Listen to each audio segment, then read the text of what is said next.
السلام علیکم ورحمۃ اللہ وبرکاتہ۔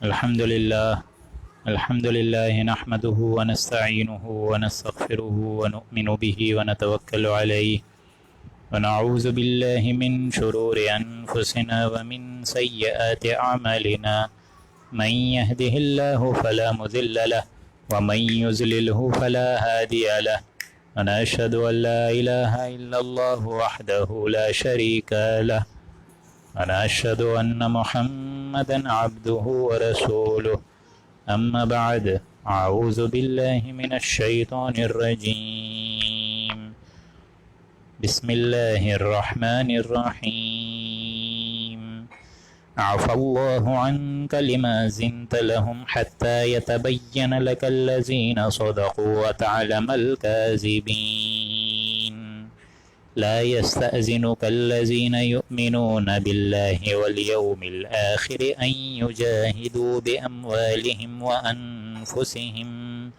والله عليم بالمتقين إنما يستأذنك الذين لا يؤمنون بالله واليوم الآخر وارتابت قلوبهم فهم في ريبهم يترددون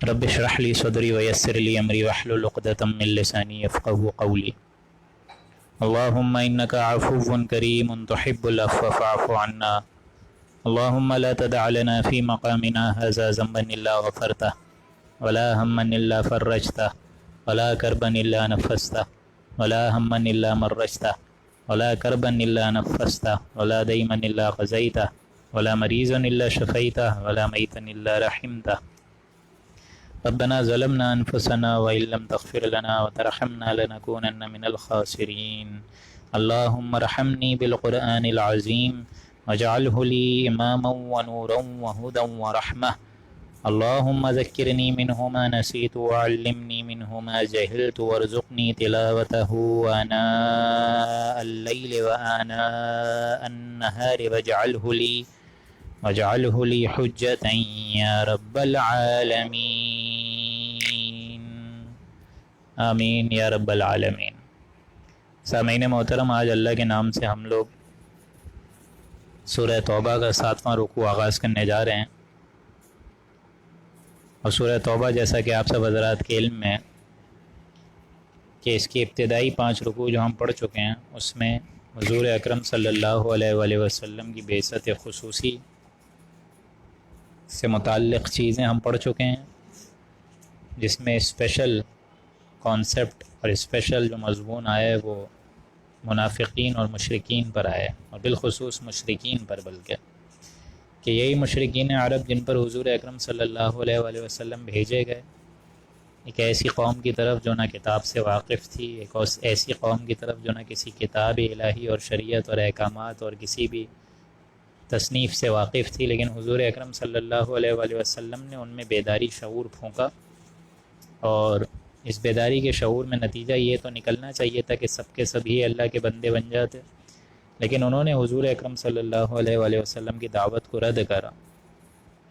ایک دوسرا پہلا اس بعثت کا، بعثت عمومی یعنی گلوبلی جو حضور اکرم صلی اللہ علیہ وآلہ وسلم کی بعثت ہوئی ہے، اس کا ڈیٹیل انداز اب آپ لوگ پرسوں کی نشست سے پڑھ رہے ہیں، گویا کہ 6 رکوع سے آنورڈز جتنے اب رکوع آئیں گے یہ بعثت عمومی ہے، اور اس میں ظاہر بات ہے کہ اسلام کا دائرہ اب بڑھ رہا ہے، اور جزیرہ نمایاں عرب سے اب باہر حضور اکرم صلی اللہ علیہ وآلہ وسلم کی دعوت اور تبلیغ اب پھیل رہی ہے۔ چنانچہ اس میں تو کوئی شک ہی نہیں ہے کہ حضور اکرم صلی اللہ علیہ وآلہ وسلم تمام جہان والوں کے لیے رحمت للعالمین بنا کر بھیجے گئے ہیں، تو ان کی دعوت پھیلانا، ان کا انذار، تبلیغ، تبشیر، نصیحت، ابلاغ، یہ سب اب اس امت مسلمہ کی ذمہ داری ہے، بلکہ اس کے فرض منصبی میں سے، اور بحیثیت مومن اور مسلم اس کی عام مشن میں بھی یہ چیز شامل حال ہے۔ اسی کے ضمن میں جو پرانے واقعات میں سے ایک عظیم الشان واقعہ ہے جنگ تبوک کا، وہ واقعہ یہاں پہ بیان کیا گیا، اور یہ جنگ تبوک کا معاملہ جو ہے یوں سمجھیے کہ پرسوں کی نشست سے ہی شروع ہو چکا ہے، جہاں ہم جو ہے ڈیٹیل میں ساری کی ساری چیزیں پڑھ چکے ہیں کہ سلطنت روما سے ٹکراؤ کے لیے اب جو ہے 30,000 کا لشکر جو ہے وہ اس سے ٹکرانے جا رہے ہیں، اور یہ بالخصوص حضور اکرم صلی اللہ علیہ وآلہ وسلم از خود بحیثیت لیڈر اپنی اس قافلے کو لے کے چل پڑے ہیں۔ چنانچہ اس سے پہلے جنگ کے لیے نکلنا، لڑائی اور عام قتل عام جو ہوتا ہے اس سے ممانعت کی گئی تھی، بلکہ ممانعت تو نہیں کہوں گا میں، ایک آپشنل ایک گو دی گئی تھی اللہ تعالیٰ کی طرف سے کہ تمہارے حق میں اگر تم جہاد کرو تو تمہارے لیے خیر و عافیت کا موجب ہے، اگر نہیں کرو تو اس پہ اللہ کوئی گرفت نہیں کرے گا۔ لیکن یہ تبوک کا واقعہ ایسا تھا کہ جہاں سب کو نکلنا بہت ضروری تھا، کیونکہ یہ فرمان ڈائریکٹ اللہ کے بعد حضور اکرم صلی اللہ علیہ وآلہ وسلم کا بھی تھا کہ سب کو اب ان کے ساتھ چلنا ہے، اس میں کوئی قسم کے بہانے، کسی قسم کے ہیلے تراش کرنا، کسی قسم کے ایکسکیوزز کر کے کسی طرح نکلنے سے بچ جانا، کسی طریقے سے ایگزیمپشن لے لینا جہاد میں نہ نکلنے سے، اور دین کے جو اہم کام ہیں ان سے جی کترانا، کنی کترانا، ان سب چیزوں کو اب پس پش ڈالو اور اللہ کی بارگاہ کے لیے، اللہ کے حصول، جنت الفردوس کے حصول کے لیے، اور بالخصوص اللہ کی رضوان اور رضوان اللہ اکبر جو کہ سب سے بڑی چیز ہے، اس کے لیے نکل پڑو۔ چنانچہ اب یہاں دیکھیں منافقین کو ایک موقع مل گیا ہے، اور وہ موقع کیا ہے کہ ہم جو ہیں ہمیں ایکسکیوزز ہیں، یا رسول اللہ ہم نہیں جا سکتے، فلاں فلاں ہماری جو ہے وہ بیوی بیمار ہے، ہمیں تو یہ مجبوری ہو گئی ہے، ہم بیمار ہیں، ہمیں کوئی دیکھ بھال کرنے والا نہیں ہے ہمارا، وغیرہ وغیرہ۔ تو یہاں یہ جو پورا رکوع ہے یہ ان منافقین کے معاملے میں ایک ضرب سنام رکھتا ہے جن کو ایکسکیوزز نہ ہونے کے باوجود نکلنے سے رک رہے تھے، یعنی جنگ تبوک میں کسی قسم کی شمولیت وہ نہیں چاہ رہے تھے، وہ تو بلکہ یہی چاہ رہے تھے کہ خود حضور جائیں اور جو ان کا معاملہ ہو اللہ اللہ خیر صلی اللہ، ہم یہیں بیٹھے رہیں گے۔ ٹھیک وہی معاملہ جو حضرت موسیٰ علیہ السلام کے پیروکاروں نے بول دیا تھا، وقاتلا ہا ہنا قاعدون، کہ آپ اور آپ کا اللہ جا کے قتل کرے، ہم یہیں بیٹھے رہیں گے۔ وہی بات انہوں نے بھی کہی، لیکن تھوڑا منافقانہ انداز سے، یعنی چہرے پہ تو بتا رہے ہیں ان کے کہ وہ بہت مخلص ہیں ایمان والوں کے اور رسول اللہ کے، لیکن حقیقت میں یہ وہ آستین کے سانپ ہیں کہ جن کو اے نبی ابھی کچلنا بہت ضروری ہے۔ تو بہرحال یہ پورا کا پورا رکوع مبارک اس پوری تفصیلی بحث کے ساتھ ہم پڑھیں گے انشاءاللہ کہ انہوں نے ایسی کیا چالیں چلیں، کیا ان کے خیالات تھے، کیا ان کی یوں سمجھیے کہ میجرز تھے ان منافقین کے، اور کس کس طریقے سے انہوں نے جنگ سے راہ سے فرار اختیار کرنے کی کوشش کری، یعنی وہ جنگ تبوک جس کے بارے میں خود حضور نے کہا تھا کہ چلو اور سلطنت روما سے ٹکراؤ لو۔ تو اب ہم لوگ اللہ کا نام لے کے آغاز کر رہے ہیں۔ اعوذ باللہ من الشیطان الرجیم، بسم اللہ الرحمن الرحیم۔ عفا اللہ عنک، اللہ تعالیٰ اے نبی آپ کو معاف کرے، لما اذنت لہم، آپ نے ان کو جانے کیوں دیا، آپ نے ان کو اجازت کیوں دی۔ بڑا غیر معمولی انداز سے یہ آج کا رکوع اسٹارٹ ہو رہا ہے، یعنی جب بھی کوئی منافق آتا تھا اور کہتا تھا یا رسول اللہ، حضور آپ میری بات سمجھیں صلی اللہ علیہ وآلہ وسلم، میری یہ مجبوری ہے کہ میں بیمار ہوں، دیکھ بھال کرنے والا کوئی نہیں ہے، یا میری بیوی بیمار ہے، میرے بچوں کا مسئلہ ہے، وغیرہ وغیرہ جو ایکسکیوزز انسان لیتا ہے کسی بھی دین کے کام سے بچنے کے لیے، تو یا رسول اللہ آپ ہمیں اجازت دے دیجئے تو ہم جو ہے وہ اپنے ان ساری چیزوں کا بندوبست کر لیں گے۔ آپ بھی اللہ کے رسول ہیں، آپ سوچیں ان باتوں کو، کیونکہ ظاہر بات ہے اہل و عیال کا بھی تو خیال کرنا بہت ضروری ہے، دین کا ایک حصہ ہے، تو آپ بھی ذرا ہمیں اجازت دے دیجئے، کتنا ہی اچھا ہوگا۔ تو حضور اکرم صلی اللہ علیہ وآلہ وسلم کی، جیسا کہ آپ سب حضرات کو معلوم ہے اور پوری کی پوری نوع انسانی کو یہ بات کا علم ہے کہ حضور کی طبیعت میں ایک نرمی تھی، نرمی، اس نرمی کے خلاف جو باتیں ہوتی تھی وہ منافقوں کو کور مل جاتی تھی، اس نرمی کے تھرو بلکہ جو باتیں ہوتی تھی وہ منافق اس سے کور حاصل کر جاتے تھے۔ جیسے کہ حضور نے فرض کریں اجازت دے دی، اب اس کو ایک موقع مل گیا، اس نے کہہ دیا کہ حضور نے اجازت دی، اب میں جنگ تبوک میں کیسے نکلوں، حالانکہ اگر حضور اجازت نہ بھی دیتے تب بھی ان منافقوں نے جانا نہیں تھا، لیکن اگر حضور اجازت دے دیتے تھے تو ظاہر بات ہے ان کے لیے کور ہو جاتی تھی چیز۔ اب حضور اجازت اگر نہ دیتے تو معلوم ہو جاتا نا کہ اس نے رسول اکرم صلی اللہ علیہ وآلہ وسلم کی مخالفت کی ہے، جس کی وجہ سے نفاق کا پردہ اڑ جاتا اس کے۔ تو حضور اکرم صلی اللہ علیہ وآلہ وسلم کی مخالفت تو یہ لوگ کرتے ہی تھے، بس یہ کہ حضور کی اس بات کو کہ ان کی طرف سے ایکسکلوزیو پرمیشن مل گئی ہے ہمیں کہ ہم نہیں جائیں گے تو ہم بیٹھے رہیں گے، یہ ان کا ایک کور مل جاتا تھا جناب رسول اللہ کی طرف سے۔ حالانکہ حضور کی طبیعت جیسا کہ آپ سب حضرات کو معلوم ہے بہت نرم اور شفیق دل اور معصوم طبیعت، تو حضور اگر اجازت نہ بھی دیتے تب بھی انہوں نے نہیں نکلنا تھا. بات کہنے کا مقصد یہ ہے. تو یہاں اللہ کی طرف سے ایک یوں سمجھیے کہ ایک پکار ہے کہ عفا اللہ عنک، اے نبی اللہ آپ کو معاف کرے، اللہ آپ کو بخش دے. لما اذنت لہم، آپ نے ان کو یہ اجازت کیوں دے دی، یہ ایکسکیوز کیوں دے دیا، ان کے اس ایکسکیوز سے ان کو ایگزمپشن کیوں دے دی، کیوں ان کو جو ہے وہ جنگ تبوک سے ہٹا دیا. ان کو تو چاہیے تھا کہ آپ کے ساتھ جنگ لڑیں. لما اذنت لہم، آپ نے ان کو جلدی سے اجازت کیوں دے دی، ٹھہرے رہنے کی طرف کیوں ان کو، رکوانے کی طرف ان کو کیوں آگاہی دے دی. حتی یتبین لک الذین صدقوا، یہاں تک کہ آپ کے سامنے یہ سچے لوگ ظاہر نہ ہو جاتے. وتعلم الکاذبین، اور جھوٹوں کو اللہ تعالیٰ معلوم نہ کروا لیتا. یعنی یا رسول اللہ اگر آپ اجازت نہ بھی دیتے تب اگر معلوم ہو جاتا کہ کس نے رسول اللہ کی مخالفت کی ہے کس نے نہیں کری ہے، نفاق کا ان کا پردہ اڑ جاتا تو یہ زیادہ اچھا نہیں تھا کیا؟ حتی یتبین لک الذین صدقوا، یہاں تک کہ آپ کے سامنے سچے لوگ ظاہر نہ ہو جائیں. کیونکہ یا رسول اللہ اگر آپ اجازت دے دیں گے تو جو ایمان والا ہے، اگر جس کے اندر تھوڑا سا بھی ایمان کی غیرت ہوگی، وہ تو خود چاہے گا نا کہ آگے جا کے رسول اللہ کے ساتھ جنگ تبوک جاؤں اور شہادت کا مرتبہ فائز ہوں اس پہ. وتعلم الکاذبین، اور اس معاملے سے ایک اور بات ہو گئی کہ منافق بھی کھل کر آ گئے جو جھوٹے تھے. وتعلم الکاذبین، یہاں تک کہ جھوٹوں کا معاملہ بھی کھل کر سامنے آ جائے. یعنی یہ ایک ایسا معاملہ تھا جنگ تبوک کا جس میں منافقوں کی اصل جو کردار ہے، ان کی جو اپنائیت اور نوعیت ہے، آپس میں ان کا جو گٹھ جوڑ ہے اور مسلمانوں کے خلاف کتنا شدید عداوت اور بغض اور کینہ ان کے دلوں میں، وہ سب سامنے کھل کے آ رہا تھا.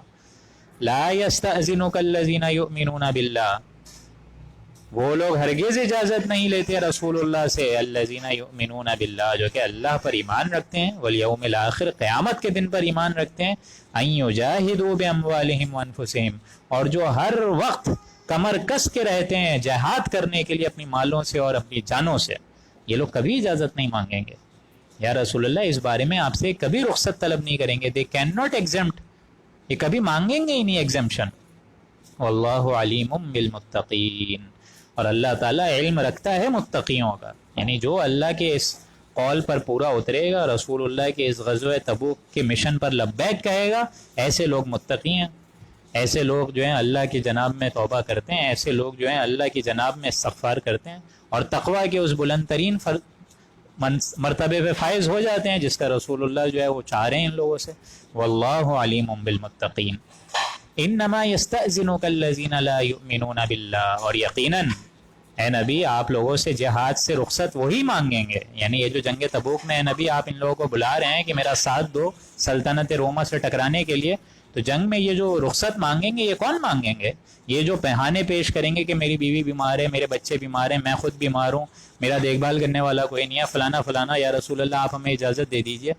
تو یہ بہانے اور یہ ہیلے ڈھیلے یہ کون کرے گا؟ انما یستأذنک الذین، بے شک رخصت وہی مانگتے ہیں لا یؤمنون باللہ، جو کہ ایمان ہی نہیں رکھتے اللہ پہ، والیوم الآخر، نہ آخرت کا خوف رکھتے ہیں، نہ خوف خدا ہے ان کے دلوں میں، اللہ کی جناب کھڑے ہونے کا کوئی احساس ہے، کچھ بھی نہیں ہے. لا یؤمنون باللہ والیوم الآخر، نہ اللہ پر ایمان رکھتے ہیں نہ روز آخرت پر ایمان رکھتے ہیں. وارتابت قلوبہم، اور ان کے دل شک میں پڑے ہوئے ہیں. فہم فی ریبہم یترددون، وہ اپنے شکوک میں ہی پڑے ہوئے ہیں اور وہ حیران ہو رہے ہیں، اسی میں ہی پڑے ہوئے ہیں. انہوں نے خود بھی نہیں جانا تھا تو اسی میں ہی معاملات ان کا لگا ہوا. ایمان کا تو لازمی تقاضا یہ ہے کہ انسان اپنی جان اور مال سے اللہ کی راہ میں کوشش کرے. سورہ حجرات میں ہم نے کیا پڑھا تھا؟ انما المؤمنون الذین آمنوا باللہ ورسولہ وجاہدوا فی سبیل اللہ باموالہم وانفسہم اولئک صدقوا، کہ یہ لوگ ہیں جو کہ صداقت میں اپنے قول میں سچے ہیں. ایسے لوگ جو اللہ پر ایمان رکھتے ہیں اور رسول پر ایمان رکھتے ہیں اور جہاد کے لیے ہر وقت تیار رہتے ہیں. یہ ساری چیزیں ہیں. سورہ انفال کے آخر میں بھی ہم نے یہی تعریف پڑھی تھی مومن کے لیے، صحیح تعریف پڑھی تھی نا. تو معاملہ تو یہ ہے کہ وہی انسان مومن کے فرض منصبی پہ فائز ہوگا جو کہ جہاد کرے اللہ کی راہ میں. اور جہاد یہ نہیں ہے کہ بس بم لگ کے انسان پھٹ جائے، یہ بھی نہیں ہے جہاد. ہاں، جہاد کی اعلیٰ ترین منزل یہ ہے کہ باطل کے حملہ آور کے لیے کمر کوشا کر کے تیار ہو جاؤ میدان جنگ میں، وہ تو ہے. لیکن جہاد بالقلم ہے، جہاد بالنفس ہے، جہاد بالمال ہے، ان شرائط پر تو فائز ہو، وہ بھی نہیں ہے انسانوں کے اندر.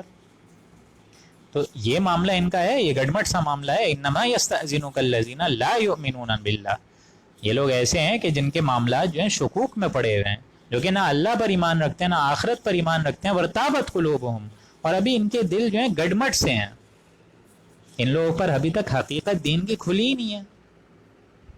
سورہ حجرات میں بھی یہی آیت پڑھی تھی، ثم لم یرتابوا. اگر آپ لوگ کو الفاظ یاد ہوں جو میں نے سورہ انفال کے آخری حصے میں حوالہ دیا تھا سورہ حجرات کا، کہ مومنین بندوں میں سے ہمارے اہل ایمان والوں پہ تو وہ بندے ہیں جو کہ ایمان لاتے ہیں اللہ پر اور رسول پر اور جہاد کرتے ہیں، لیکن اس کے بعد شک میں نہیں پڑتے. ثم لم یرتابوا، اور یہاں اس کے الٹ معاملہ ہے، ورتابت قلوبہم، ان کے دل شکوک میں ہیں. یہاں فرمایا اللہ تعالیٰ نے ورتابت قلوبہم، یعنی چلوں نہ چلوں، یترددون، یہ تردد میں پڑے ہوئے ہیں کہ چلوں، جاؤں جنگ میں یا نہ جاؤں. کہیں ایسا تو نہیں ہے کہ جنگ میں نہیں جاؤں گا تو پردہ شاق ہو جائے گا، تو بہانہ بنا لیتا ہوں، قسم کھا لیتا ہوں اللہ کی کہ مجھے یہ مسئلہ ہے فلانا ڈمکانا. تو یہ ساری باتیں ہیں، ان کے دل جو ہیں ابھی تک ایمان کی آشنائی سے ابھی تک ہمکنار ہوئے ہی نہیں. وَلَوْ أَرَادُوا الْخُرُوجَ لَأَعَدُّوا، اور اگر وہ لوگ غزوے میں چلنے کا ارادہ کر لیتے، یعنی اگر یہ منافقین اگر رسول اللہ کی پکار پر لبیک کہتے اور اخراج کر بیٹھتے، لَأَعَدُّوا لَهُ عُدَّةً، تو اس کا کچھ ساز و سامان تو تیار کرتے. جنگ میں اگر کوئی جاتا ہے، آخر کوئی سفر میں بھی انسان جاتا ہے تو سامان تو تیار کرتا ہے. ان کی نیت ہی نہیں ہے جانے کی. وَلَٰكِنْ كَرِهَ اللَّهُ بِعَاثَهُمْ فَصَبَّتَهُمْ، لیکن اللہ تعالیٰ نے ان کے جانے کو پسند ہی نہیں فرمایا، ان کو توفیق ہی نہیں دی. اللہ تعالیٰ کسی کو سجدے کی اگر توفیق ہی نہ دے تو وہ نماز میں کیسے آئے گا؟ لہٰذا اللہ تعالیٰ کسی کو جہاد کی توفیق ہی نہیں دے تو جنگ تبوک میں کیسے جائے گا؟ وَلَٰكِنْ كَرِهَ اللَّهُ، اللہ کو پسند ہی نہیں تھا انبعاثهم، ان کا نکلنا. فَصَبَّتَهُمْ، تو اللہ تعالیٰ نے بھی ان کے دلوں کو ٹھہرا دیا، دلوں اور قدموں کو یہی ٹھہرا دیا کہ وہ اب جنگ میں نہیں نکلیں گے. وَقِيلَ اقْعُدُوا مَعَ الْقَاعِدِينَ، اور کہہ دیا گیا کہ تم بھی یہیں ہو جاؤ، یہیں رہنے والوں میں اب تم بھی رہو. ان میں ایک روگ تھا، اللہ تعالیٰ نے اس روگ کو بڑھا دیا. ان میں فتنہ کرنے کی ایک عادت تھی، اللہ تعالیٰ نے کہا ٹھیک ہے پھر یہیں رہو، تم جاؤ گے وہاں جا کے بھی مسلمانوں میں فتنہ ہی پیدا کرو گے جو ابھی آگے آ جائے گا. وَلَٰكِنْ كَرِهَ اللَّهُ بِعَاثَهُمْ، اللہ تعالیٰ کو ان کو جانا پسند ہی نہیں تھا. فَثَبَّتَهُمْ، تو اللہ تعالیٰ نے یہی کہہ دیا کہ بس تم اب یہیں رہو. ان کو توفیق ہی نہیں ہوئی، ان کے دل اور قدم یہیں رہے. وَقِيلَ اقْعُدُوا مَعَ الْقَاعِدِينَ، اور کہہ دیا گیا کہ سارے رہنے والوں کے ساتھ، دوسرے رہنے والوں کے ساتھ اب تم بھی یہیں بیٹھے رہو. لَوْ خَرَجُوا فِيكُمْ مَا زَادُوكُمْ إِلَّا خَبَلًا، تو اے مسلمانوں اگر یہ لوگ تمہارے ساتھ شامل حال ہو بھی جاتے تو سوائے کس چیز کے اضافہ کرتے؟ سوائے فساد کے. إِلَّا خَبَلًا، سوائے فساد کے، سوائے دوسروں کے اندر لڑائی کے، مسلمانوں کو آپس میں لڑاتے، فتنہ اٹھاتے طرح طرح کا. إِلَّا خَبَلًا وَلَا أَوْزَعُوا خِلَالَكُمْ، اور کیا ہوتا کہ تمہارے درمیان لڑائی کرواتے، فتنہ پردازی کرتے، اسی کی فکر میں رہتے. یبغونکم الفتنہ، فتنے کی دوڑ بھڑک میں رہتے، ایک مسلمان کو دوسرے مسلمان سے لڑاتے. تو ان کے یہاں رہنے میں، ان کا یہاں بیٹھے رہ جانا ہی گویا کہ اللہ کی طرف سے خیر اور حکمت کا ایک طریقے کا موجب ہے. وَفِيكُمْ سَمَّاعُونَ لَهُمْ، اور تم میں مسلمانوں ان کے کچھ جاسوس بھی موجود ہیں، کچھ جاسوس بھی موجود ہیں. وَاللَّهُ عَلِيمٌ بِالظَّالِمِينَ، اور اللہ ان ظالموں کو خوب جانتا ہے. یعنی ان لوگ کا ایک تو بیٹھے رہ جانا، یہ تمہارے لیے ہے مسلمانوں باعث رحمت، باعث خیر، کیونکہ مومن کے لیے تو خیر ہی خیر ہے، منافق کے لیے تو شر ہی شر ہے. یعنی اے مسلمانوں ابھی بھی، لیکن وَفِيكُمْ سَمَّاعُونَ لَهُمْ، ان میں سے کچھ جاسوس ابھی بھی موجود ہیں مسلمانوں تمہارے اندر. یعنی ایک تو مسلمانوں کو یہ آگاہی دی جا رہی ہے کہ کچھ ہو سکتا ہے آستین کے ساتھ ابھی بھی تمہارے درمیان ہو، لیکن یہاں ایک دوسرا ترجمہ بھی کیا جا سکتا ہے کہ اے مسلمانوں تمہارے اندر کچھ نیک لوگ انسان بھی تو ہیں، کچھ شریف الحال انسان بھی تو ہیں، اگرچہ وہ منافق نہیں ہیں لیکن ان سے حسن ظن تو رکھتے ہیں، دوستی تو رکھتے ہیں، محبوبیت بھی تو رکھتے ہیں. یہ ہو سکتا ہے ان کی باتیں جو ہیں وہ توجہ سے سنتے ہوں، ان منافقین کی باتوں کو توجہ سے سنتے ہوں. اور اگر یہ منافق تمہارے ساتھ ہو کر چل پڑتے تو کیا پتہ یہ کوئی ایسا فتنہ اٹھاتے جن سے یہ سادہ نو مسلمان بہک جاتے. تو این ممکن ہے نا کہ ان کا بیٹھے رہ جانا ہی اللہ کی طرف سے کوئی خیر کا باعث بن گیا. وَفِيكُمْ سَمَّاعُونَ لَهُمْ، ان میں سے کچھ ایسے بھی ہیں جو جاسوس موجود ہیں، یا کچھ ایسے سادہ نو مسلمان ہیں جو کہ بڑے غور سے ان منافقوں کی باتیں سن سکتے تھے. وَاللَّهُ عَلِيمٌ بِالظَّالِمِينَ، ان ظالموں کو اللہ خوب سمجھے گا. لَقَدِ ابْتَغَوُا الْفِتْنَةَ مِنْ قَبْلُ وَقَلَّبُوا لَكَ الْأُمُورَ، انہوں نے پہلے بھی تو فتنہ پروازی کری ہے، پہلے بھی فتنوں کے رازوں کو کھولا ہے، پہلے بھی طرح طرح کی تمہارے مسلمانوں درمیان جنگیں لڑوائی ہیں، تمہارے اندر جو ہے ایک دوسرے کی گردنیں اڑوائی ہیں، ایک دوسرے کو لڑا بھڑا کر. لقد ابتغوا الفتنہ، انہوں نے تو پہلے بھی فتنہ پردازی کی ہے، اسی کی فکر میں لگے رہتے تھے من قبل، اس سے پہلے. وقلبوا لک الامور، اور آپ کے لیے کارروائیوں کی الٹ پھیر کرتے رہتے تھے. یہ معاملہ ادھر سے ادھر کر دیا، کسی مسلمان کی غیبت کر کے اس کو ورغلا دیا. حتی جاء الحق وظہر امر اللہ، یہاں تک کہ حق آ گیا، اللہ کا جو اسلام دین کامل ہے وہ پورے کے پورے جزیرہ نمایاں عرب میں آ گیا، پھیل گیا. وظہر امر اللہ، اور اللہ کا حکم غالب ہو گیا، دین اسلام پوری طریقے سے پریویل کر گیا. وہم کارہون، چاہے وہ ان کو جتنا ہی ناگوار گزرو، یعنی حق تو اللہ تعالیٰ کا آ گیا پورا کا پورا جزیرہ نمایاں عرب میں، اگرچہ یہ لوگ فتنہ اٹھاتے رہے لیکن اللہ کا امر تو غالب ہو گیا. وہم کارہون، ان کو چاہے جتنا ہی گندا لگتا ہو، ناگوار لگتا ہو، لیکن اللہ کو تو اپنا دین پورا کرنا ہے. چاہے جتنے لوگ فتنہ اٹھائیں، اللہ کو تو دین پورا کرنا ہے. اور فتنے آج بھی اٹھا رہے ہیں لوگ، طرح طرح کے فتنے اٹھا رہے ہیں. وہ ممبر جو کہ جناب رسول اللہ نے اتنی محنت سے بنایا، اس فتنے کو، اس ممبر کو فتنے کی جگہ بنایا ہوا ہے آج انسانوں نے. طرح طرح کے عالم جو ہیں وہ بیٹھ کے فرقہ واریت اس پہ پھیلا رہے ہیں. علماء سو کی بات کر رہا ہوں میں، علماء حق کی بات نہیں کر رہا ہوں، علماء سو کی، جو کہ طرح طرح کے فتنے اٹھاتے ہیں، اپنے اس مشن کا غلط فائدہ اٹھاتے ہیں، اپنے اس سورس کا، اپنی اس رسپانسبلٹی کا غلط فائدہ اٹھاتے ہیں، اپنے فتنوں کے لیے وہ اڈا بنا کے رکھتے ہیں معاذ اللہ. طرح طرح کی لسانیت، طرح طرح کی قومیت، طرح طرح کی عصبیت، ان میں ہی لوگوں کو الجھایا ہوا ہے لوگوں نے، اور انسان بڑے مزے سے ان کی بات سن رہا ہے. تو حتی جاء الحق، اللہ کا حق تو غالب ہو کے رہے گا، اللہ کا دین جو ہے وہ تو پوری دنیا پہ کامل ہو کے رہے گا. جس طرح حدیث صحیحہ سے معلوم ہمیں ہوتا ہے کہ اس دنیا کے خاتمے سے پہلے پوری دنیا پر اسلام کا جو ہے امن، اسلام جو امن اور سلامتی لے کر آئے وہ تو پوری دنیا پر قائم دائم ہو کے رہے گی. اسلام کا جھنڈا اور اسلام از خود پوری دنیا پہ بول بالا فرمائے گا، راج کرے گا. آگے فرمایا وَمِنْهُمْ مَنْ يَقُولُ ائْذَن وَلَا تَفْتِنِّي، اور ان منافقین میں ایسے بھی وہ لوگ ہیں، ان تمام منافقین میں کوئی ایسا بھی شخص ہے کہ وہ کہتا ہے کہ یا رسول اللہ مجھ کو اجازت دے دیجئے، ولا تفتنی، اور مجھ کو فتنے میں مت ڈالیے. یہ کون شخص تھا؟ یہ ایک مردود شخص تھا منافق میں سے، جد بن قیس، یہ منافق میں سے ایک مرد تھا. اس نے بڑے آ کر حضور اکرم صلی اللہ علیہ وآلہ وسلم کی شان میں آ کر استہزاء کے انداز میں فرمایا کہ یا رسول اللہ مجھے اجازت دے دیجئے، مجھے ایگزیمشن دے دیجئے کہ میں آپ کے ساتھ جنگ تبوک میں نہیں جاؤں. اچھا بھائی کیوں نہیں جاؤں، کیا معاملہ ہے تمہارے ساتھ؟ کیونکہ میں بڑا حسن پرست انسان ہوں، آپ شام کی طرف لے کر جا رہے ہیں مجھے، سلطنت روما سے ٹکرانے کے لیے لے کر جا رہے ہیں. آپ کو تو معلوم ہے وہاں شام ہے قریب میں، اور شامی عورتیں جو ہیں وہ بڑی خوبصورت ہوتی ہیں، اور میں اپنے اوپر قابو نہ رکھ پاؤں گا اپنے احساسات اور جذبات پہ، تو میں تو فتنے میں آ جاؤں گا. تو یا رسول اللہ مجھے ایگزمپشن دے دیجئے، ولا تفتنی، مجھ کو فتنے میں یا رسول اللہ مت ڈالیں. الا فی الفتنۃ سقطوا، اللہ کہہ رہا ہے کہ آگاہ ہو جاؤ، فتنے میں تو تم خود پڑ ہی گئے. جب رسول اللہ کی بات کی معصیت کری، اللہ کے حکم کی نافرمانی کری، تو فتنے میں تو خود بخود پڑ گئے.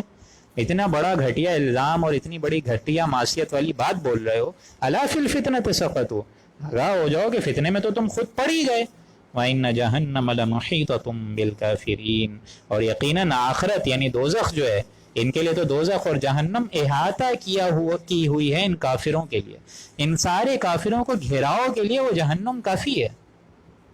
ان تصبک حسنۃ تسؤہم، تو اے مسلمانوں اگر آپ کو کوئی اچھی حالت پیش آ جائے، کوئی فتح مل جائے، کوئی خیر مل جائے رسول اللہ کو، کوئی اچھی خبر، مال غنیمت جیسی چیزیں ملنا شروع ہو جائیں، تسؤہم، ان کو اچھا نہیں لگتا، ان کو موجب غم ثابت ہوتا ہے، ان کو بری لگتی ہے، ان کے اندر جو ہے وہ سینوں پہ سانپ لوٹ رہے ہوتے ہیں، ان کو جو ہے تکلیف پہنچتی ہے، ان کا جو غرور، عداوت اور بغض ہے اور کینہ ہے وہ اور بڑھ جاتا ہے. وَإِن تُصِبْكَ مُصِيبَةٌ، اور اگر اے مسلمانوں تم پر کوئی حادثہ آ جائے، کوئی مصیبت آ جائے، کوئی تکلیف آ جائے، کوئی ناگوار پوزیشن آ جائے، یقولوا قد اخذنا امرنا من قبل، تو وہ بڑے مزے سے کہتے ہیں کہ ہم نے تو پہلے ہی کہا تھا ان سے کہ اپنا احتیاط کا سامان رکھ لو، ہم نے تو اپنا احتیاط کا پہلو اختیار کر لیا تھا، ہم نے تو پہلے ہی ان سے کہا تھا کہ کہاں سلطنت روما سے ٹکرانے جا رہے ہو، ہم شکر ان کے ساتھ نہیں تھے. یہ تو معلوم ہوتا ہے فینیٹکس ہیں، عجیب قسم کے لوگ ہیں، پتہ نہیں کیسے سلطنت روما سے ٹکرانے جا رہے ہیں، ہم نے تو پہلے ہی ان کو وارننگ دے دی تھی. وَيَتَوَلَّوْا وَهُمْ فَرِحُونَ، اور یہ کہہ کر وہ خوش ہو رہے ہیں، خوشی میں چلے جا رہے ہیں. ان کو معلوم ہی نہیں ہے اصل خوشی جو ہے وہ جنگ میں جا کر شہادت کی ہے، یا جنگ میں جا کے جو ہے فتح کی ہے. ان کو تو ان حقیقتوں سے کبھی آشنائی نصیب ہی نہیں ہوئی، اسی میں ہی خوش ہیں وہ. اگلی جو 2 آیات آ رہی ہیں وہ قرآن مجید کی دوستوں، اور یہ مجھے پہلے کر دینا چاہیے تھا کہ آج اس طریقے کا ایک وال پیپر لگا دینا چاہیے تھا، لیکن یہ جو اگلی 2 آیات ہیں قرآن مجید کی، اور افسوس کے ساتھ کہ لسنرز بہت کم ہیں، لیکن پھر بھی جو اگلی 2 آیات ہیں قرآن مجید کی وہ بہت اہم ہیں، بہت اہم ہیں۔ اس کی وجہ یہ ہے کہ ہر شخص ان 2 آیات کو یاد کر لے دل سے۔ جتنے لوگ میری بات سن رہے ہیں کم لوگ ہیں، لیکن یہ 2 آیات اسپیشلی آیت نمبر 51 اور 52 51 52 بہت زیادہ اہم آیت، بندہ مومن کے لیے سب سے بڑا اسلحہ، سب سے بڑا ہتھیار، سب سے بڑی ٹھان، سب سے بڑی بیس، سب سے بڑی اسٹرگلنگ کا ایک موجب ذریعہ وہ یہ 2 آیات ہیں۔ بندہ مومن کے لیے ایک دم کامل یقین والا ایک ذریعہ یہ 2 آیات ہیں جو اب میں پڑھنے جا رہا ہوں۔ قُلْ لَن يُصِيبَنَا إِلَّا مَا كَتَبَ اللَّهُ لَنَا، تو اے نبی آپ ان سے فرمائیے، اور یہاں ایک ریفلیکشن میں اپنے آپ کو بھی غور کر کے دیکھیے گا، لَن يُصِيبَنَا إِلَّا مَا كَتَبَ اللَّهُ لَنَا، کہ ہم پر تو کوئی حادثہ، کوئی تکلیف، کوئی مصیبت، کوئی برائی، کوئی ناگوار پوزیشن، کوئی دنیاوی ٹینشن، کوئی فائنینشیل لاس، کوئی اولاد کی طرف سے ٹینشن، کوئی ماں باپ کی طرف سے فکر، کوئی اپنی ذات کی طرف سے بیماری، ساری چیزیں اس میں آئیں گی۔ قُلْ لَن يُصِيبَنَا، اے نبی آپ ان سے فرمائیے کہ ہم پر تو کوئی حادثہ پڑ ہی نہیں سکتا، کوئی تکلیف ہمارے مومنوں کے لیے تو ہے ہی نہیں۔ ہم مومنین اللہ کے پسندیدہ انشاءاللہ بندے، لیکن اس کے لیے مومن ہونا ضروری ہے، پہلے بات تو یہ سمجھیے۔ یہ ہم سے نہیں خطاب کیا جا رہا ہے، ایسے مومن سے خطاب کیا جا رہا ہے جو کہ تن من دھن کی بازی اللہ کے لیے لگا دے، ایسے مومنین سے یہاں پہ اولین خطاب کیا جا رہا ہے۔ قُلْ لَن يُصِيبَنَا، اے نبی آپ ان سے فرمائیے ہم مسلمان، ہم مومن بندوں پر تو کوئی حادثہ، کوئی تکلیف پڑ ہی نہیں سکتی، إِلَّا مَا كَتَبَ اللَّهُ لَنَا، سوائے یہ کہ جو اللہ نے یہ ہمارے لیے مقدر فرما دی ہو۔ ہوا مولانا، وہ ہمارا دوست ہے، پشت پناہ ہے، اگر اس کی طرف سے تکلیف آ جائے کوئی مسئلہ نہیں، دوست کی طرف سے تکلیف آ جائے، ایک عظیم الشان ہستی کی طرف سے تکلیف آ جائے، کوئی مسئلے کی بات نہیں ہے، کوئی ٹینشن کی بات نہیں ہے۔ قُلْ لَن يُصِيبَنَا إِلَّا مَا كَتَبَ اللَّهُ لَنَا، اے نبی آپ ان سے فرمائیے ہم پر کوئی حادثہ پڑ ہی نہیں سکتا مگر وہی جو اللہ نے ہماری مقدر میں لکھ دیا ہے، یعنی جو ہمارے نصیب میں ہوگا we have to face it۔ ہوا مولانا، وہ ہمارا مالک ہے، اس کی بندگی کرنا ہمارا جو ہے فرض ہے، اس کی اطاعت کرنا ہمارا فرض ہے۔ یعنی یہ بات اچھے طریقے سے سمجھ لیجئے دوستوں کہ اگر بندہ مومن کے اندر حقیقی ایمان دل کے اندر پیدا ہو جائے، اللہ تعالیٰ مجھے اور آپ کو وہ ایمان کی دولت نصیب فرمائے، پہلے تو یہ ہم دعا کریں گے اس کے لیے کہ سب سے پہلے تو اللہ تعالیٰ ہمارے اندر وہ ایمان کی کیفیت بیدار کر دے جو اس آیت نمبر 51 میں فرمائی جا رہی ہے کہ اگر بندہ مومن میں، میرے اندر، آپ کے اندر، ہم سب کے اندر وہ ایمان کی روح آ جائے کہ ہمارے اندر ایمان اس لیول پر آ جائے کہ ہمیں یہ اعتبار ہو جائے، یقین کاملہ حاصل ہو جائے کہ زمین پر ایک پتا بھی نہیں ہل سکتا جب تک کہ اللہ کا اذن نہ ہو، تو کیا تم پر کوئی مصیبت بغیر اللہ کے اذن کے آ گئی؟ کیا بغیر اللہ کے مرضی کے آ گئی؟ کیا اس کے علم اور قدرت کے بغیر آ گئی؟ اور اگر اللہ کے علم اور قدرت اور اس کی رضامندی سے آئی ہے تو تمہارے ایمان کا تقاضا یہ ہے کہ سمجھو اس میں خیر ہی ہوگا، چاہے مجھے یہ ابھی اچھی نہیں لگ رہی ہے، اللہ مجھے یہ چیز ناگوار لگ رہی ہے، مجھے تکلیف ہو رہی ہے، لیکن خیر ہوگا۔ عسیٰ ان تحبوا شیئا وہو کرہ لکم، عین ممکن ہے کہ کسی چیز کو تم برا سمجھو اسی میں تمہارے لیے خیریت ہو، اور عین ممکن ہے کسی چیز کو تم اچھا سمجھو اسی میں تمہارے لیے برائی ہو۔ تو اللہ میں تو نہیں جانتا، بیدک الخیر، سارے کی سارا خیر کا خزانہ تو تیرے پاس ہی ہے۔ تو لہٰذا بندہ مومن کی زبان پہ تو کیا دل میں بھی کبھی اللہ کے خلاف شکایت پیدا نہ ہو، یہ اچھے طریقے سے سمجھ لیں۔ بلکہ آگے چل کے تو سورہ تغابن میں آپ لوگ پڑھیں گے ما اصابک من مصیبت الا باذن اللہ ومن یؤمن باللہ یہد قلبہ، کوئی مصیبت، کوئی تکلیف، کوئی ناپسندیدہ حرکت میرے بندوں پہ آتی ہی نہیں ہے سوائے وہ کہ جو کہ اللہ نے لکھ دی ہو۔ وَمَن يُؤْمِن بِاللَّهِ يَهْدِ قَلْبَهُ، لیکن جو شخص ایمان رکھتا ہے اللہ پر تو اللہ اس کے دل کو ٹھہراؤ دے دیتا ہے، ہدایت دے دیتا ہے۔ ہمارا معاملہ کیا ہے کہ اس نے یہ کر دیا، مجھے یہ تکلیف آ گئی، اس نے یہ غلط کیا، میں نے یہ کام صحیح نہیں کرا، مجھے یہ کام اس طرح کرنا چاہیے تھا، میں اگر یہ کر دیتا تو وہ نہ ہوتا، اگر وہ کر دیتا تو یہ نہ ہوتا، وغیرہ وغیرہ، لگے رہو اسی بے جو تاب میں۔ بندہ مومن کہتا ہے کہ تکلیف آئی، میرے اللہ کی طرف سے، اور اس میں خیر ہی ہوگا، اگرچہ مجھے یہ تکلیف ابھی اچھی نہیں لگ رہی اللہ، مجھے جو ہے اندر سے کوفت ہو رہی ہے، لیکن اس میں خیر ہوگا۔ لہٰذا بندہ مومن کی کبھی بھی زبان پہ تو کیا دل پہ بھی کبھی اللہ کے خلاف کوئی بات نہ اٹھے، بلکہ تسلیم و رضا، تسلیم و رضا۔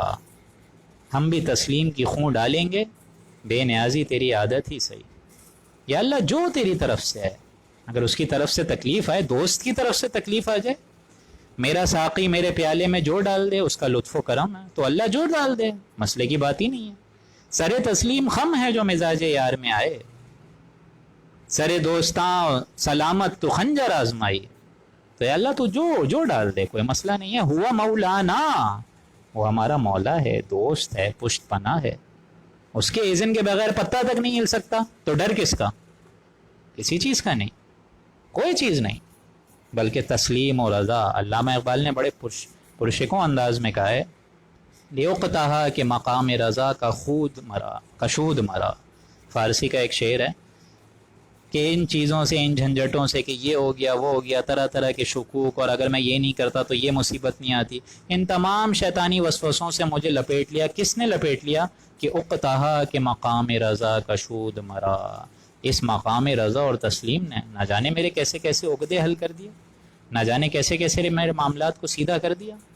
تو اللہ اگر بندہ اللہ پر توکل کر لے، اللہ اس کے لیے کافی ہو جاتا ہے، لیکن اس پر دوستی کا حق لگانا ہوگا، اس کے لیے اپنی وفاداری ثابت کرنی ہوگی، اس کے لیے اس کی دوستی کو ارن کرنا ہوگا، کمانا ہوگا۔ اور وہ کیسے کمائیں گے؟ اسی کا جواب اگلی آیت میں، وَعَلَى اللَّهِ فَلْيَتَوَكَّلِ الْمُؤْمِنُونَ، اللہ ہی کے اوپر تمام اہل ایمان کو، مومنوں کو اپنے معاملات سپرد کرنے چاہیے، توکل اللہ پر ہونا چاہیے، رضا و تسلیم، بس، یعنی جو اللہ دے دے، اللہ اگر تکلیف دے دے صبر، اور اگر اللہ راحت دے دے تو شکر۔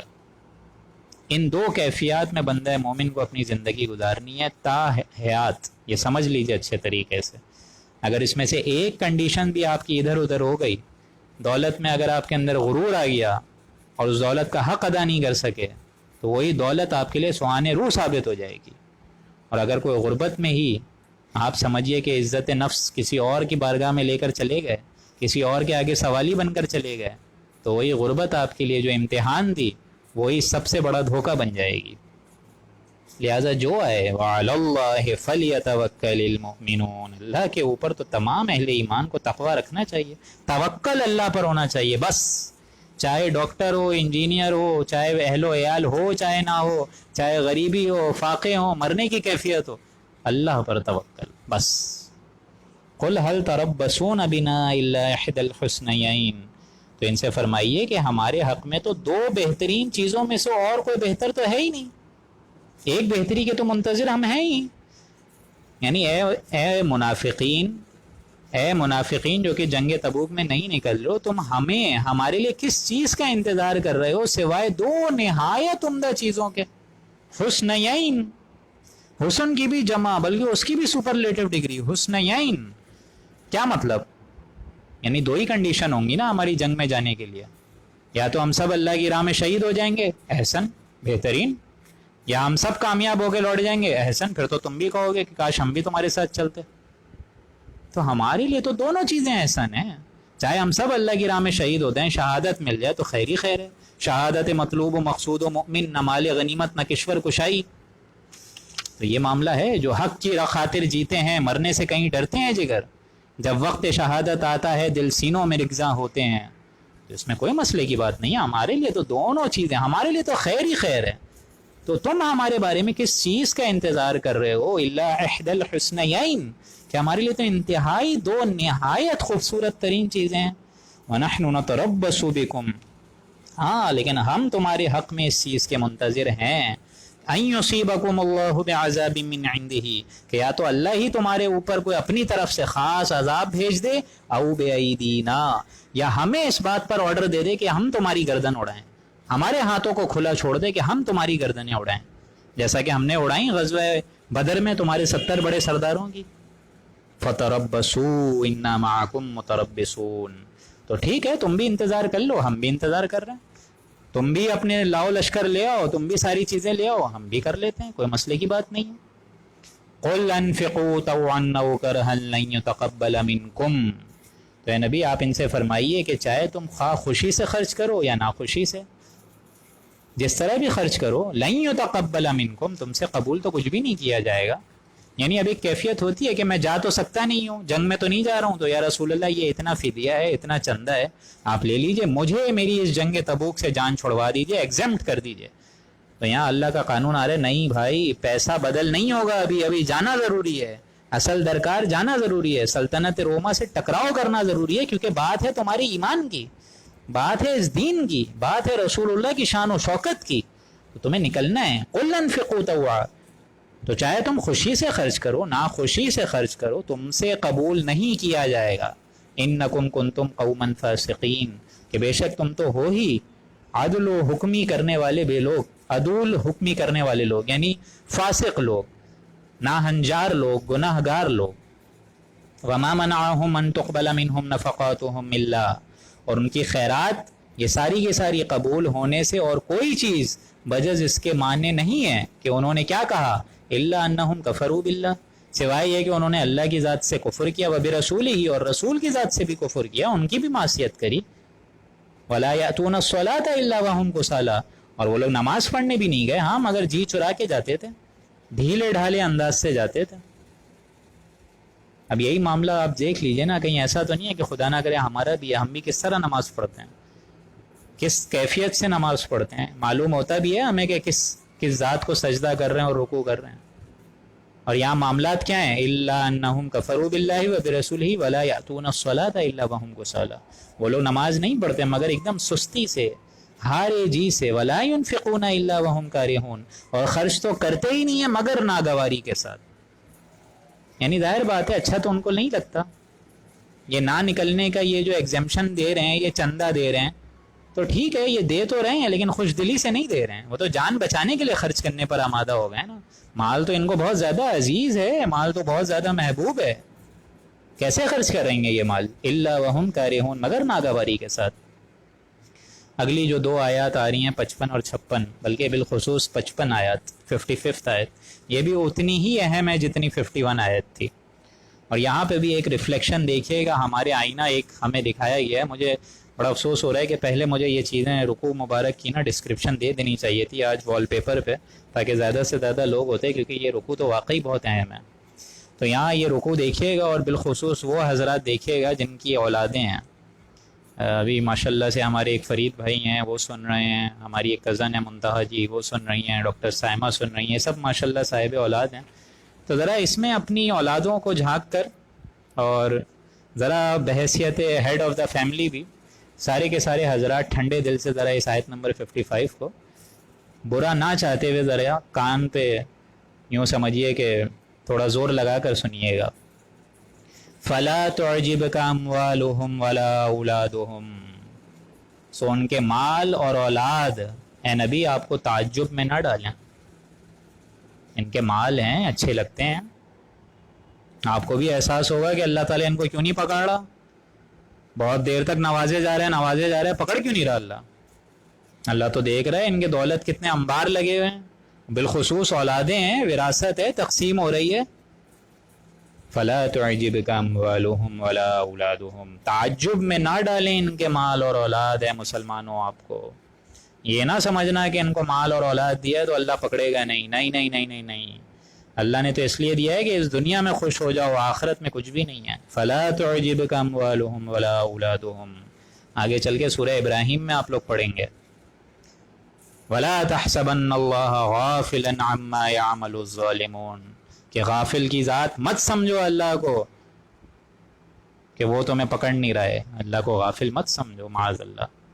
ولا تحسبن اللہ غافلا عما يعمل الظالمون، ان ظالموں کی حرکتوں سے، ان کی اس پلاننگ سے، اسکیم سے، ان مسلمانوں کو قتل عام کرنے سے غافل مت سمجھو اللہ کی ذات کو، اللہ کو یہ نہ سمجھو کہ معاذ اللہ اللہ دیکھ نہیں رہا ہے، نہیں نہیں نہیں نہیں نہیں، انما یرید اللہ لیعذبہم بہا فی الحیات الدنیا، سخت الفاظ ہیں، بہت زیادہ سخت الفاظ ہیں، پڑھتے ہوئے بھی رونگٹے کھانپ جاتے ہیں۔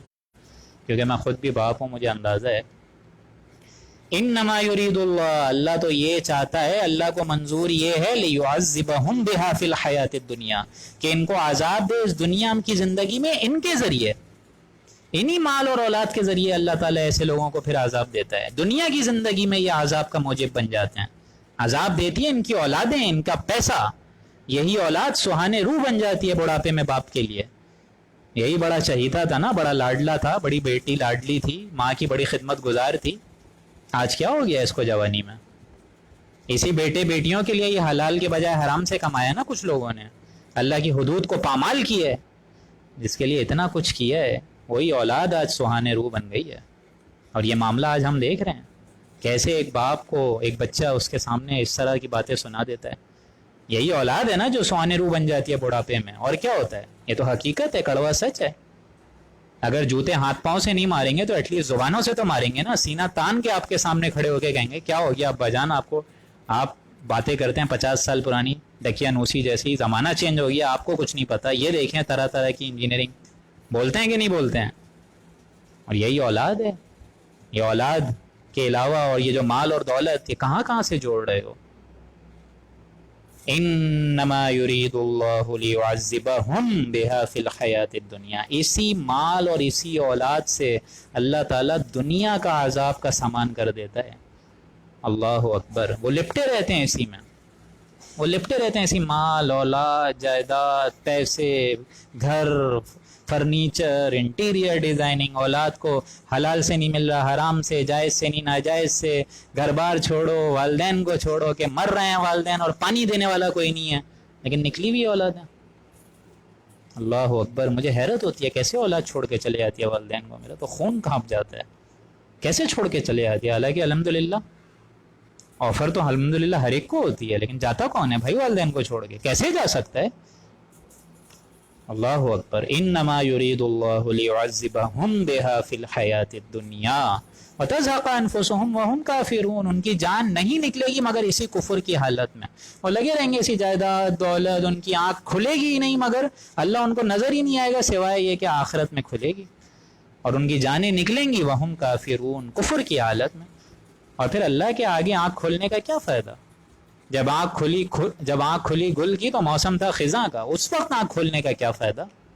اور یہ بات اچھے طریقے سے سمجھ لیجئے کہ کسی شخص کے اندر ایمان کتنا ہے وہ وہاں پتہ چلے گا کہ وہ اپنی اولاد کو کیا بنا رہا ہے.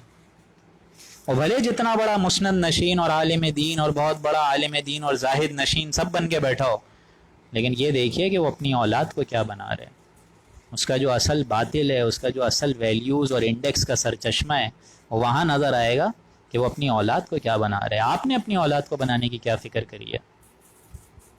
کیا بندہ مومن بنانے کی فکر کری ہے، یا ایک پیسہ کمانے کی مشین بنانے کی فکر کری ہے؟ کیا بنانے کی فکر کری ہے آپ نے؟ آپ نے یہ سمجھ لیا کہ صرف کھانا پھیلانا اور پہنانا اوڑھنا اور یہ سب نان نفقہ پورا کر دینا، شادیاں کرا دینا، کیا یہی ہے ذمہ داری آپ کی؟ کیا میری ذمہ داری یہی ہے؟ کیا اللہ کا بندہ بنانا اس کو ذمہ داری نہیں ہے؟ اللہ کے دین کی تعلیمات کو عام کرنے کا ذریعہ اس کو بنانے کی کوئی فکر نہیں ہے؟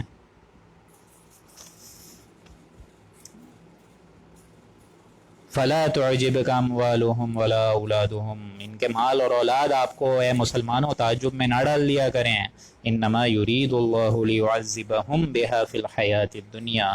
اللہ کو تو یہ منظور ہے کہ عذاب دے گا اس دنیاوی زندگی میں انہی مال اور انہی اولاد کے ذریعے سے ان کو. وتزہق انفسہم، اور حلق سے جانیں نکلیں گی ان کی، وہم کافرون، حالت کفر میں. وَيَحْلِفُونَ بِاللَّهِ إِنَّهُمْ لَمِنْكُمْ. اور یہ منافق لوگ تو اللہ کی قسمیں کھاتے ہیں کہ وہ تم میں سے ہیں، کہ خدا کی قسم ہم تو مسلمانوں میں سے ہیں. ظاہر بات ہے اسلام کا غلبہ ہو گیا تو ان کے لیے بٹرنگ کا سامان ہے، چاپلوسی کا سامان ہے کہ ہم تو مسلمانوں کے دوست ہیں، ہمارا اعتبار کریں، ہمارا یقین کریں. ہم تو قسمیں کھا رہے ہیں انہم لمنکم، کہ ہم تو تم میں سے ہیں. وما ہم منکم، اے مسلمانوں وہ تم میں سے نہیں ہیں. ولکنہم قوم یفرقون، لیکن بات یہ ہے کہ وہ ڈرپوک ہیں، وہ ڈر رہے ہیں. اسلام کا غلبہ ہو گیا، یہ خوف زدہ ہو گئے ہیں کہ اب جائیں کہاں، سر چھپانے کی تو جگہ ہی نہیں ہے. لو یجدون ملجأ او مغارات، ان لوگوں کو اگر کوئی پناہ کی جگہ مل بھی جائے، پناہ کی جگہ مل بھی جائے یا غار مل جائے، او مدخلا لولوا الیہ وہم یجمعون، کوئی جگہ بھی مل جائے کہ گھس بیٹھنے کی ذرہ بھر بھی جگہ مل جائے تو یہ ضرور اس میں منہ لے کے گھس جائیں گے. وہم یجمعون، وہم یجمعون، ادھر ہی چل پڑیں گے، ادھر ہی جمع ہو جائیں گے. جہاں سر گھسانے کی جگہ ہوگی، خوف کے مارے ہیں نا یہ لوگ کہ جزیرہ نمایاں عرب میں اب اسلام پھیل رہا ہے، اب جائیں تو کہاں جائیں، اب سر جھکائیں تو کہاں جھکانے کی جگہ ملے، کہیں نہیں مل رہی ہے تو جائیں کہاں اب. وَمِنْهُمْ مَنْ يَلْمِزُكَ فِي الصَّدَقَاتِ، ان میں بعض لوگ ایسے بھی ہیں جو صدقات کو آپ جب تقسیم کرتے ہیں اس پر تانا باندھتے ہیں، یا رسول اللہ. یہ ایک منافقوں میں ایک شخص تھا، جب رسول اللہ مال غنیمت جو ہے وہ تقسیم کر رہے تھے تو ظاہر بات ہے حسب ضرورت کے حساب سے کسی کو زیادہ دے دیا. تو وہاں ایک شخص نے مطالبہ کر دیا، اے دل یا محمد، اے محمد عدل کرو صلی اللہ علیہ وآلہ وسلم، جس پر حضور کو بہت غصہ آیا صلی اللہ علیہ وآلہ وسلم. اور انہوں نے کیا فرمایا، اگر میں عدل نہیں کروں گا تو اور کون کرے گا؟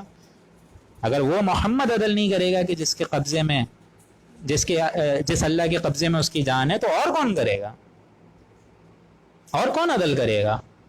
تو یہ بڑے تانے بازی میں بولتے ہیں، بڑے تانے بازی میں آپ کو کہتے ہیں وَمِنْهُمْ مَنْ يَلْمِزُكَ فِي الصَّدَقَاتِ.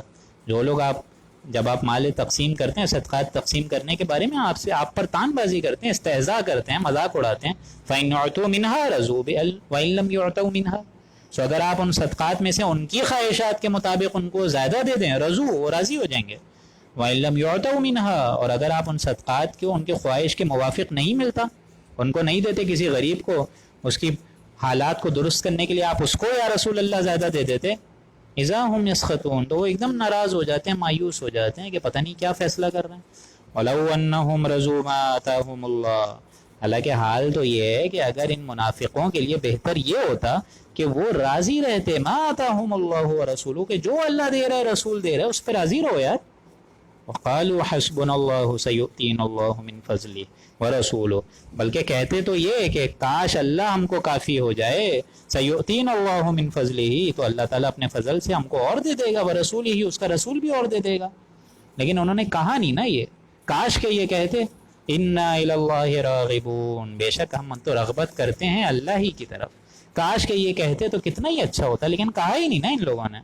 ان کے مال سے محبت اتنی تھی، ان کے اندر مسلمانوں کا بغض عداوت کینہ اتنا کوٹ کوٹ کے بھرا ہوا تھا، اور بالخصوص جنگ تبوک میں شرکت سے جو اعراض ان کا تھا اور اس کے خلاف جو بہانے پیش کر رہے تھے وہی اتنے شدید تھے کہ اس کے آگے انسان پھر کیا بات کرے.